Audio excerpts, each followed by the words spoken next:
Bismillahirrahmanirrahim. Assalamualaikum warahmatullahi wabarakatuh.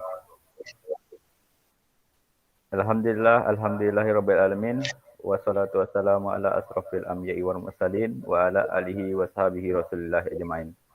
Pertama dan utama sekali, marilah kita ucapkan puji dan syukur kita kepada Allah Subhanahu wa taala sehingga dengan rahmat serta karunia kita dapat hadir pada Google Meet pada siang hari ini dalam rangka untuk presentasi ujian akhir semester Enterprise Information System. Selanjutnya, selawat beri dan salam tidak lupa kita berikan kepada junjungan kita, yakni Nabi besar Muhammad SAW dengan ucapan Allahumma sholli ala Sayyidina Muhammad wa ala ali Sayyidina Muhammad.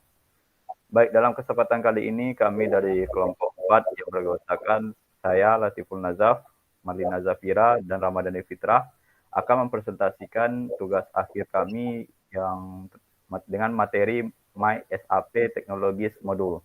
Mungkin untuk pembahasan pertama akan langsung diserahkan kepada saudari Marlina Zafira. Kepada Marlina Zafira, dipersilahkan. Baik, terima kasih kepada moderator. Langsung saja untuk pembahasan yang pertama, teknologi MySAP menawarkan pelanggan SAP arsitektur yang koheren, terukur, dan berbasis standar yang dapat menghandle e-business dan aplikasi enterprise. Tanpa framework arsitektural yang dirancang untuk interaksi terbuka, maka kolaborasi pada enterprise dan antara partner bisnis tidak praktis dan mustahil. Di sini terdapat beberapa poin yang akan dibahas terkait dengan teknologi pada MySAP. Yang pertama adalah client atau server arsitektur.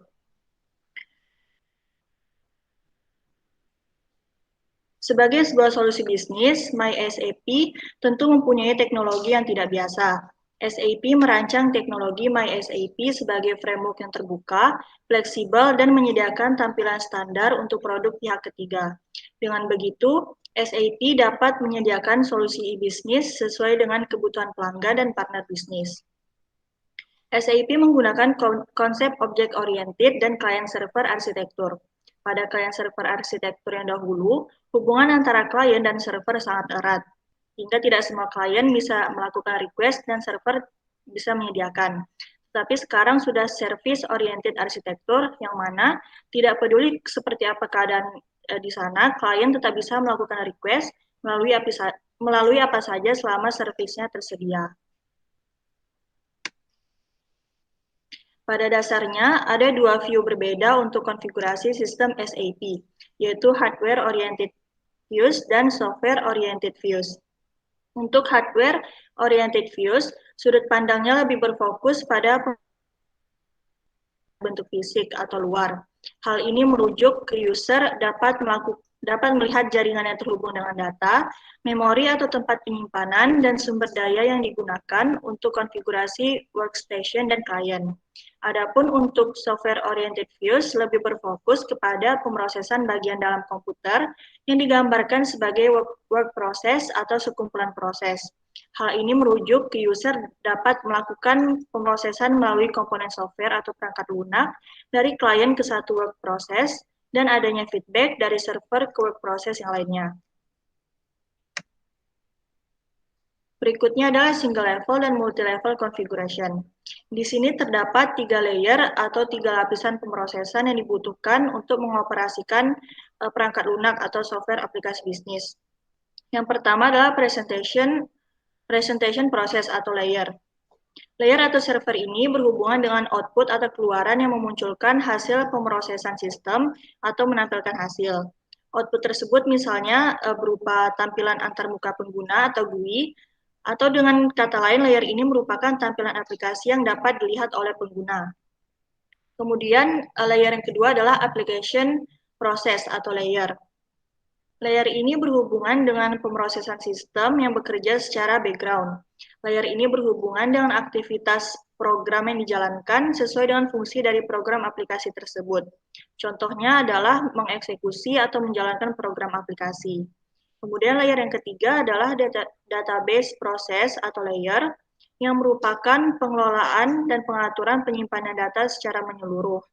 Contoh proses dari layer ini adalah mengelola, mengorganisir, dan menyimpan data sebagai database yang nantinya dapat digunakan kembali.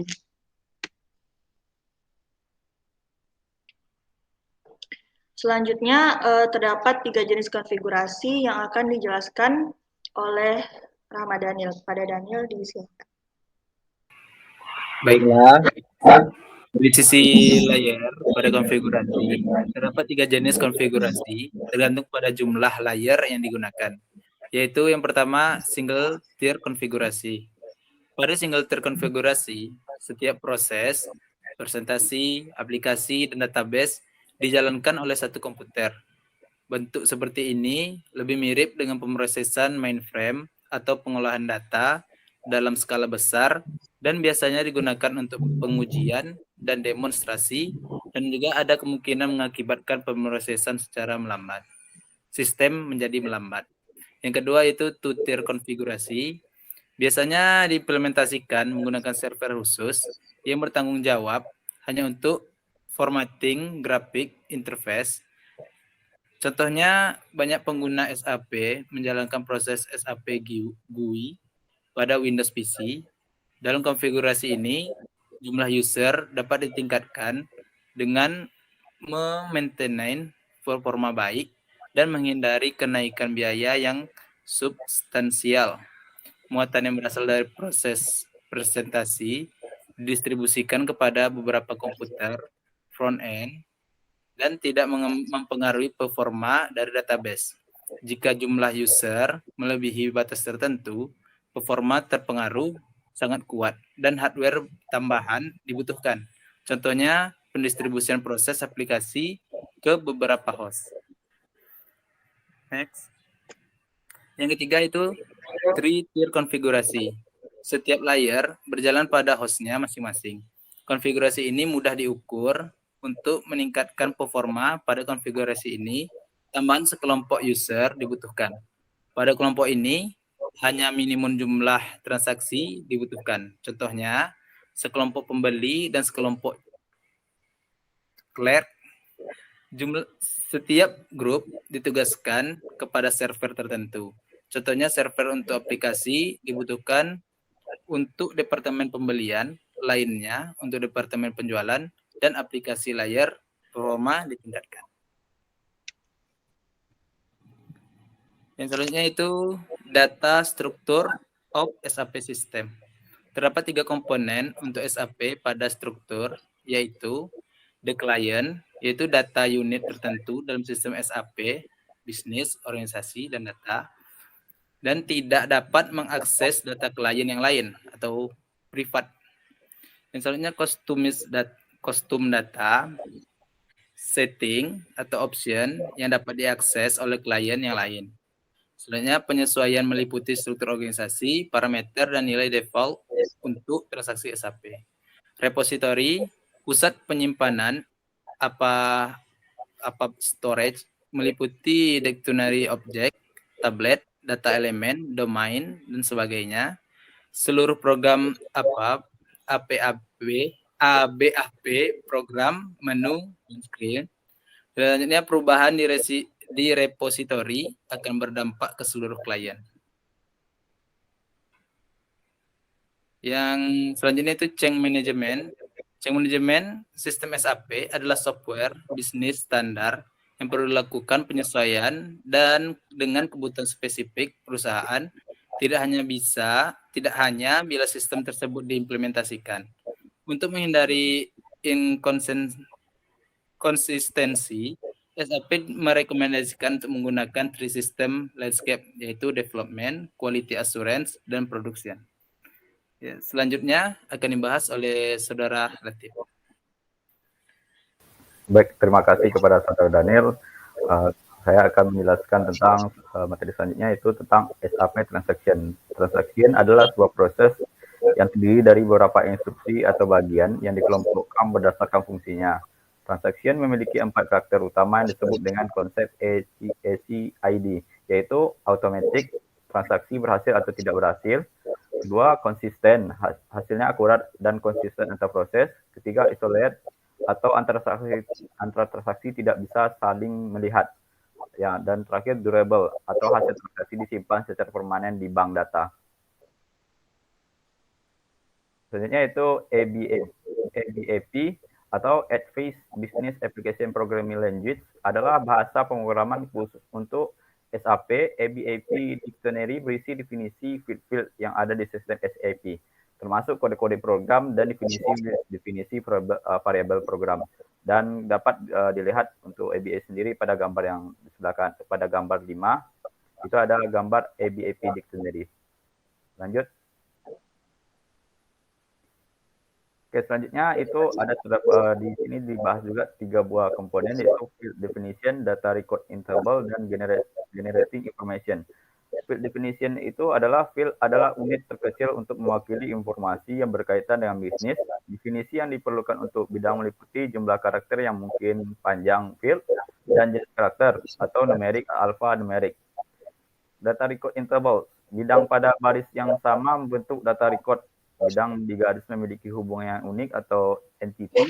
Rekaman data pada gambar memiliki kombinasi unik dari nilai bidang terkait untuk klien, pengguna, dan sebagainya, dan nilai field yang hanya ada satu kali dalam sistem. Untuk gambar 6 itu dapat dilihat bahwasanya ada gambar field definition in the ABAP Dictionary. Selanjutnya 3 itu generating information. Saat menghasilkan informasi, perintah dalam program aplikasi digunakan untuk membaca dan memproses data record dari tabel. Definisi file disimpan dalam kamus ABAP untuk bidang yang relevan dan deskripsinya diperhitungkan. Record data baru dibuat untuk menghasilkan informasi. Lanjut. Selanjutnya yaitu SAP Business Object. SAP Business Object adalah representasi dari sebuah objek bisnis di dunia nyata. Bisa bentuk karyawan, order penjualan, pembelian, permintaan, faktur, dan sebagainya. Objek bisnis dikelola dalam Business Object Repository. Gambar 7 adalah yang menggambarkan SAP Business Object.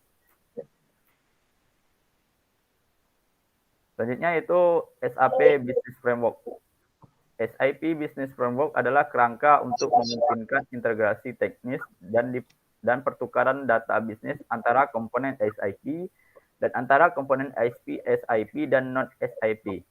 Komponen dasar dari kerangka bisnis itu terdiri dari yaitu bisnis komponen, bisnis objek tipe, BAPI, antarmuka pemrograman aplikasi bisnis, application link enabling atau ALE. Dan gambar 8 adalah bentuk dari gambar SAP Business Framework. Mungkin itu yang dapat kami jelaskan pada kesempatan pada hari ini terkait SAP Technologies Modul. Mohon maaf jika dalam penyampaian mungkin masih terdapat banyak kekurangan serta kekurangan-kekurangan, karena sesungguhnya kesalahan datang dari kami sendiri dan kebenaran hanya milik Allah SWT. Kami dari kelompok 4 yang beranggotakan Marlina Zafira, Ramadhani Fitrah, dan saya sendiri Latiful Nazaf mengucapkan terima kasih kepada penonton ataupun kawan-kawan yang menyaksikan video kami ini. Terima kasih. Kami sudahi dengan Assalamualaikum warahmatullahi wabarakatuh.